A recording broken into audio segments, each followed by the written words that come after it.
Good morning, everybody. It is Tuesday, and normally we have our assemblies on Monday. That's why they're called Monday morning meetings. But we had a holiday, so let's do it on Tuesday. So before I start, a couple things that I have with me you might want to get as well is I got myself a snack just in case I get hungry. You can always hit pause and have yourself a snack. I like grapefruits. This is mine. Nutritious, delicious. The other thing I have is what we need for later on is a pot. And this one I got from the staff room. It is one that teachers and support staff use to make soup and various things. And something to bang it with. And this is a wooden spoon. You can use whatever you want. Some sort of a noise-making machine. I like pots. That's for later on when we show our gratitude towards essential workers. So let's start our assembly, okay?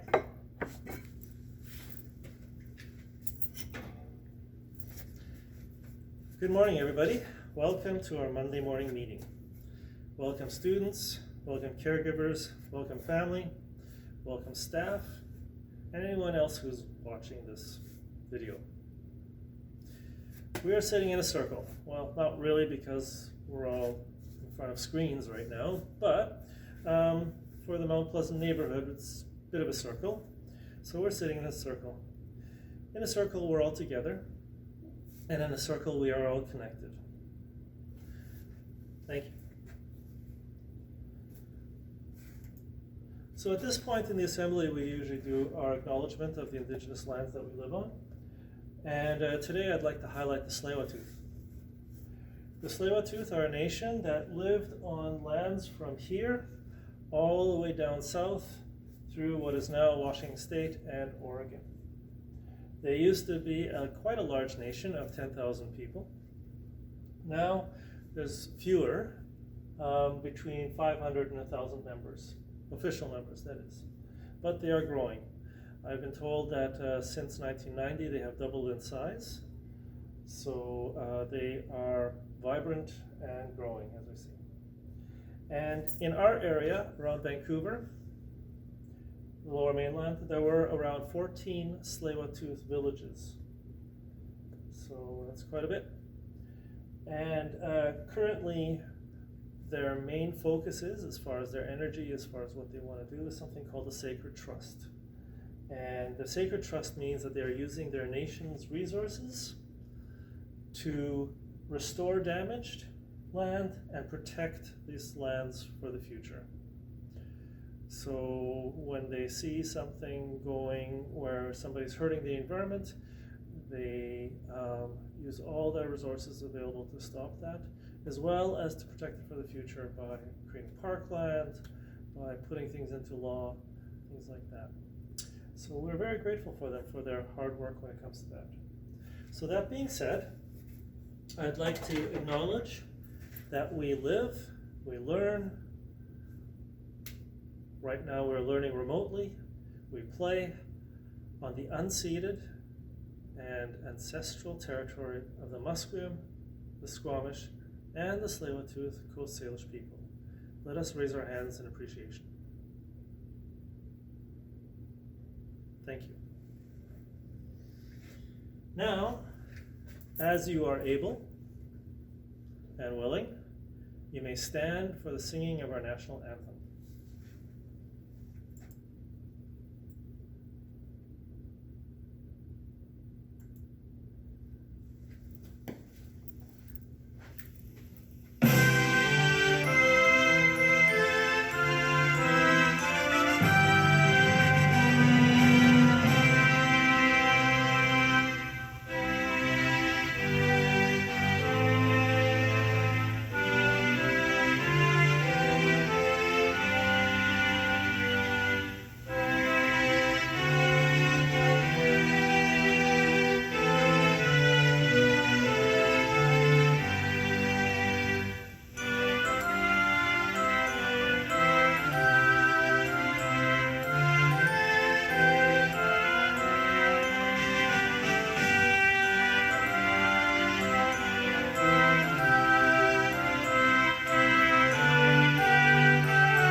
Thank you. You may be seated.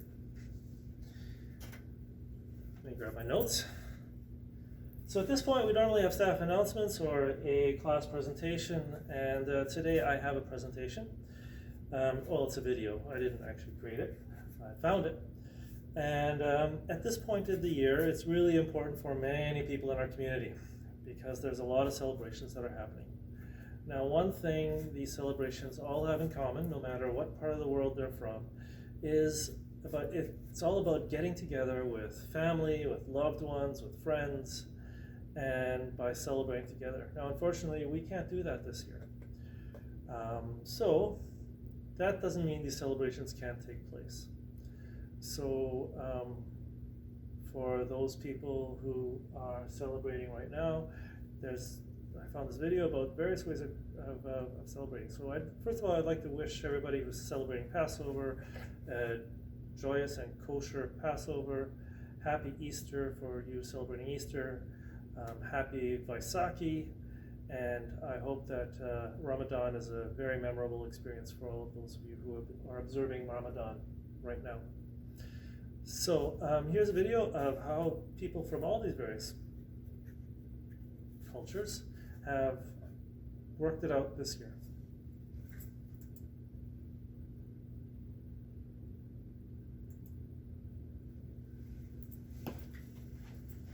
Coronavirus has meant that many traditional ways of celebrating our faith together are not safe right now. And this April, that is going to be particularly challenging. This month holds some of the most important events in the religious calendar, including Passover for Jews, Easter for Christians, Vaisakhi for Sikhs, and the start of Ramadan for Muslims. So here are some tips to help you celebrate virtually with your friends and family. So you can see here, I'm using Zoom to show the pyramids of Egypt. Passover is where we remember when the Jewish people were slaves in Egypt and how they escaped, and it can change the background as you're telling the story of Passover to show the plagues of Egypt, and then you can show parting the Red Sea. Because you're doing a virtual Seder, you have no constraints on geography or size of table. We're actually using this opportunity to recreate the family Seders we used to have as a kid. This Sunday is Easter, when we Christians celebrate the resurrection of Jesus Christ. Go for a walk outside, if that's allowed where you live. Look around the world where you live and see where hope is greater than despair. My other tip is to sing loudly. You're in your own home, no one can hear you. And one recent Sunday, my husband looked at me and goes, "I never knew you were that bad at singing, but this is the time. No one can hear you except your loved ones. Sing out." For Sikhs, Vaisakhi is the celebration of the creation of the Khalsa. Share the story of Vaisakhi through poetry, through music, through art. See how you can still uphold your seva, your selfless service. Is there a way that you can still be contributing to Langar, a community kitchen, through the charities that might be in your area? Ramadan is the holy month in the Islamic calendar where Muslims are fasting. Use video software. Talk with your friends, see them, eat together, pray together, read Quran together. However, if you do decide to pray with your friends, think of mindful muting, which is to mute your mic so your prayers aren't distracting the prayers of everyone else inside of your group. Start a TikTok challenge. My friends and I are doing a TikTok challenge called Pass the Date. So it's similar to the Don't Rush challenge, except instead of passing a makeup brush, we'll be making dua, like a little prayer, eating a date, and passing it to the next person in the video. Check your privacy settings. Make sure that you, your friends, and your family can enjoy the celebration without any unwanted intruders.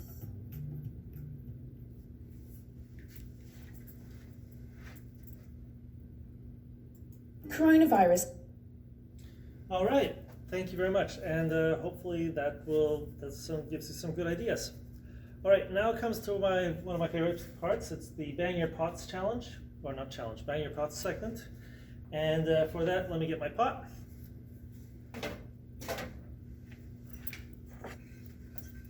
All right, today I'd like to highlight the YMCA daycare. They work out of our school here. They are still working right now. Right here we got Mel and we've got Sophia, but there's others that work here as well. And what they do is they are providing daycare for people that are healthcare providers and have children. Nurses, doctors, anybody working in hospitals or medical offices, they would not be able to work if their kids weren't being taken care of. And so the YMCA has stepped up and they have said, we will remain open and we will provide daycare for all the healthcare providers so that they can go and take care of sick people. So this is such an important service. And for Mel, for Sophia, and everyone else at the YMCA daycare, I'm going to bang this pot. You can bang your pot for either them or for anybody else that you know is performing an essential service at this time and keeping our community strong. Here we go. Way to go, YMCA.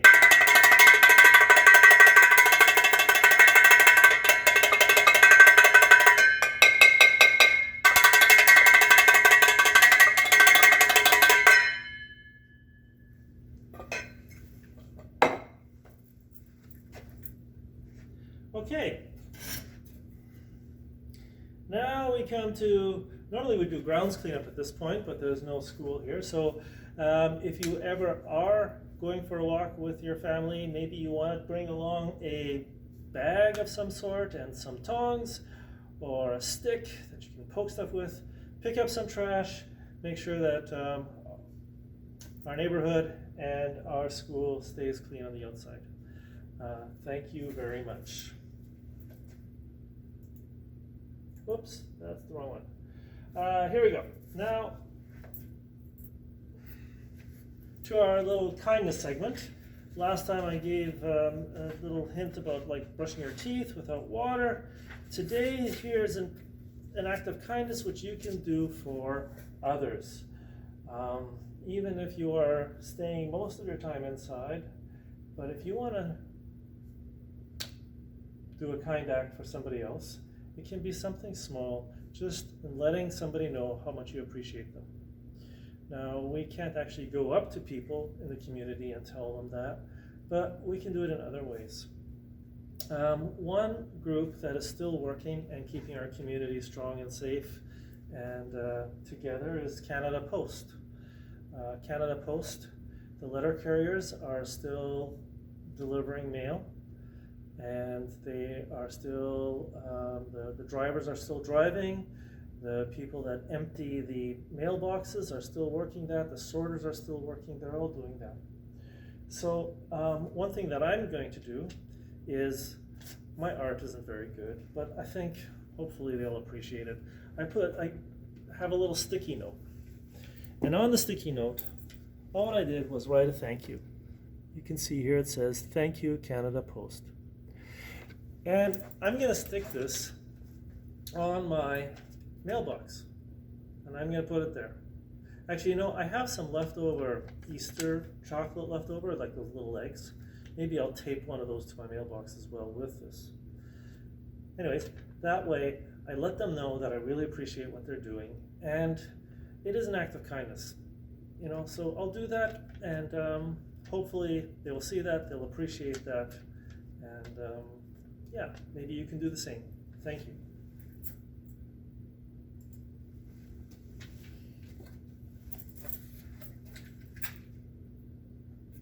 Birthdays.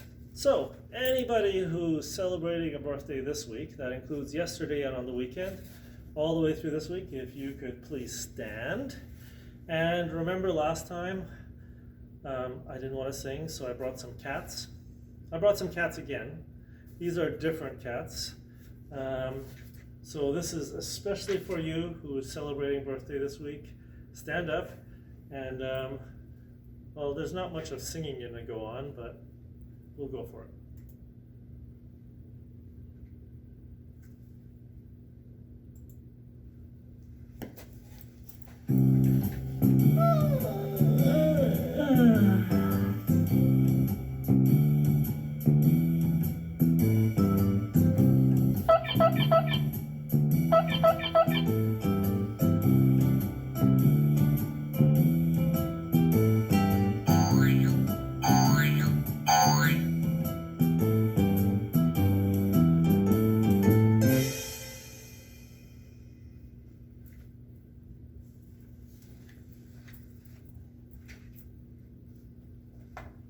All right, that was a special birthday greeting from two bored cats.